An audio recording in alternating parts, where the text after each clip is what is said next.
Welcome back to the English Podcast Daily with Peter. I am your host, and today we're tackling something that affects millions of English learners around the world: speaking anxiety. You know that feeling when your heart starts racing, your mind goes blank, and suddenly you can't remember a single word you've practiced?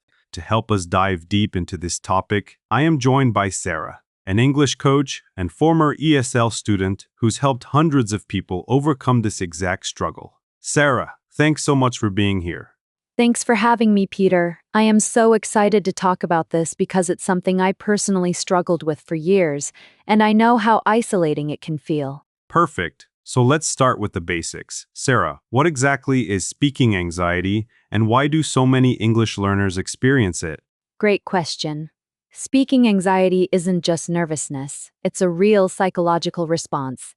When we're about to speak in a second language, our brain perceives it as a threat. We're worried about making mistakes, being judged, or embarrassing ourselves, so our body goes into fight or flight mode. The irony is, this anxiety often has nothing to do with our actual English level.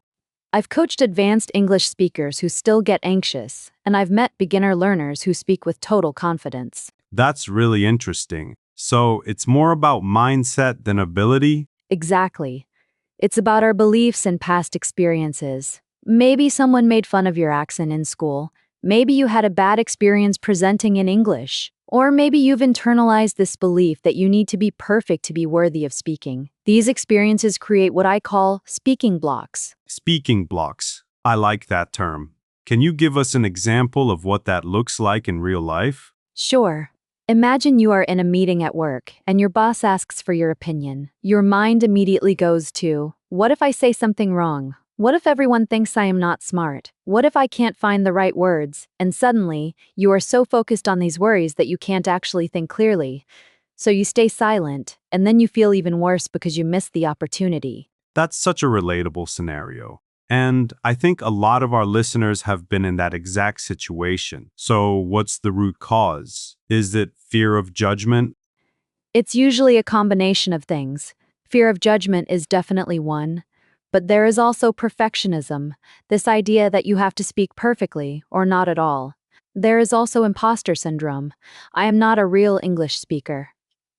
And sometimes it's just lack of exposure. If you haven't practiced speaking much, of course you are going to feel anxious when you do. So it's not one single thing. It's a mix of psychological, emotional, and practical factors. Exactly. And that's actually good news, because it means there are multiple ways to address it. Before we get into solutions, I think it's important to talk about why this matters. Sarah, what happens when someone lets speaking anxiety control them? Oh, the consequences are huge. Professionally, people miss promotions because they can't speak up in meetings. They avoid networking opportunities. Some people even change careers or stay in lower-paying jobs just to avoid speaking English. Personally, it affects their confidence and self-esteem. They start avoiding social situations. They feel isolated. And the worst part? The anxiety actually gets worse over time because they're avoiding the very thing that would help them improve. So it's a vicious cycle. Absolutely. You feel anxious, so you avoid speaking. You avoid speaking, so you don't practice. You don't practice, so you feel less confident. And the anxiety gets worse. It's a downward spiral. That's really important for our listeners to understand. But here's the hopeful part. You said there are solutions. What's the first step someone should take? The first step is awareness. You need to recognize that you have speaking anxiety and acknowledge that it's real. A lot of people try to just push through it or ignore it, but that doesn't work. You have to name it, understand it, and then decide you are going to do something about it. I like that. Awareness first, then action. Okay, so let's get into the good stuff. Sarah, what are some practical strategies that actually work for reducing speaking anxiety? I've got 5 main strategies that I recommend to all my clients. The first one is preparation and practice. Tell us more about that. When you are prepared, you feel more confident. So before any speaking situation, whether it's a presentation, a job interview, or even a casual conversation, prepare. Practice what you are going to say. Not word for word, but know your main points, know some key phrases. This gives your brain something to hold on to, and it reduces the feeling of being caught off guard. That makes sense. What's the second strategy? The second is breathing and grounding techniques. When anxiety hits, your nervous system goes into overdrive. But you can actually calm it down with simple breathing exercises. I teach my clients the 4 to 7 negative 8 technique. Breathe in for 4 counts, hold for 7, exhale for 8. This activates your parasympathetic nervous system and literally calms your body down. That's something people can do right before they speak? Exactly. You can do it in the bathroom, in your car, anywhere. It takes less than a minute and it's incredibly effective. Great. What's number 3? Number 3 is reframing your thoughts.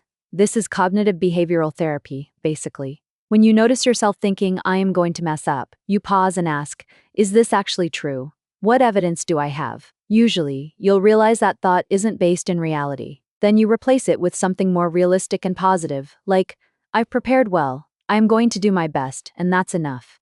So it's about challenging those negative thoughts. Yes, our thoughts create our emotions, which create our behaviors. So if you can change your thoughts, you can change everything else. That's powerful. What's the fourth strategy? The fourth is gradual exposure. This is where you slowly increase your comfort zone. If you are terrified of speaking English, you don't start by giving a presentation to 100 people. You start small. You speak to one person, then a small group, then a larger group. Each time, your brain learns that nothing bad happens and the anxiety decreases. So it's like exposure therapy, but for English speaking. Exactly. And it's so effective because you are proving to your brain that your fears aren't real. And the fifth strategy? The fifth is self-compassion. This is huge. So many English learners are incredibly hard on themselves. They make one small mistake and they're like, I am terrible at English. I should just give up.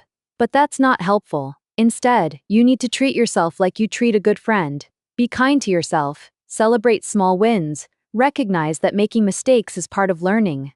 I think that's something a lot of people struggle with. We're often our own worst critics. We really are. And it's so counterproductive. Research shows that self-compassion actually improves learning and reduces anxiety. So being kind to yourself isn't just nice, it's actually a strategy for success. Okay, so we've got 5 strategies. Are there any other things people should know about? That's great advice. I think having people who get it makes a huge difference. Sarah, I'd love to hear some real examples. Can you share a story?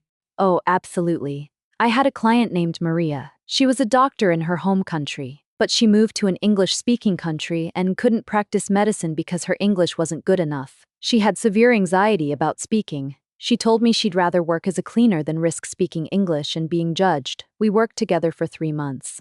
We did all these strategies: breathing exercises, reframing thoughts, gradual exposure. She started by speaking to me one-on-one. Then she joined a conversation group. Then she started speaking up more at work. 6 months later, she passed her medical licensing exam and is now practicing medicine again. She still gets nervous sometimes, but she doesn't let it stop her. That's an incredible transformation. Do you have another example? I do.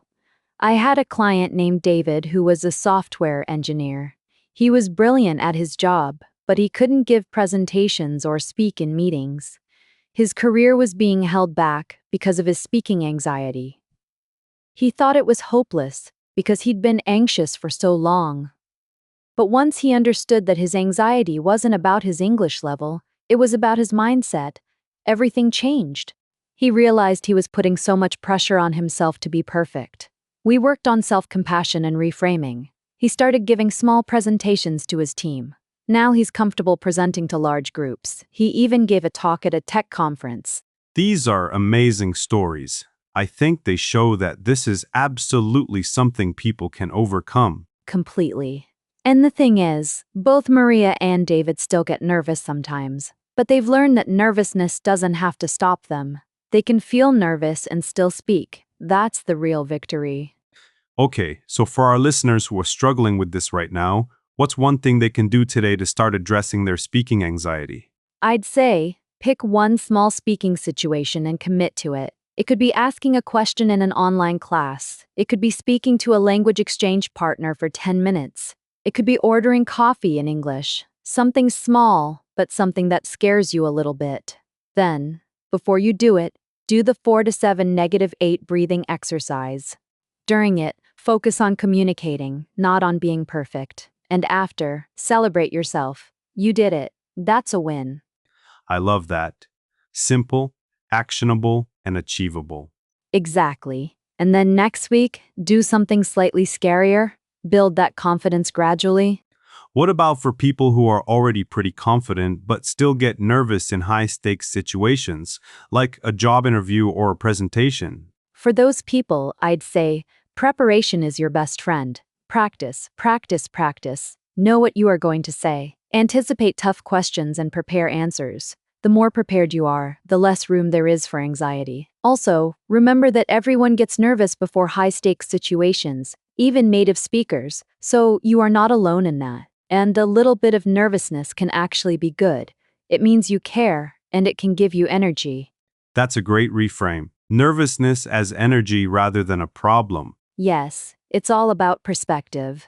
Sarah, before we wrap up, is there anything else you want to say to our listeners who are struggling with this? I just want to say, your speaking anxiety is valid. It's real. But it doesn't define you, and it doesn't have to control your life. You have more power than you think. With the right strategies and mindset, you can absolutely overcome this. And on the other side of that anxiety is a whole world of opportunities: career advancement, meaningful friendships, the ability to express yourself fully. It's worth the effort. And you are worth the effort. That's beautiful, Sarah. Thank you so much for sharing your expertise and your heart with us today. Thank you for having me. This was great. For our listeners, if you want to connect with Sarah or learn more about her coaching, we'll have all her information in the show notes. And if you found this episode helpful, please share it with someone who needs to hear it. Speaking anxiety is so common, and so many people think they're alone in this. But they're not.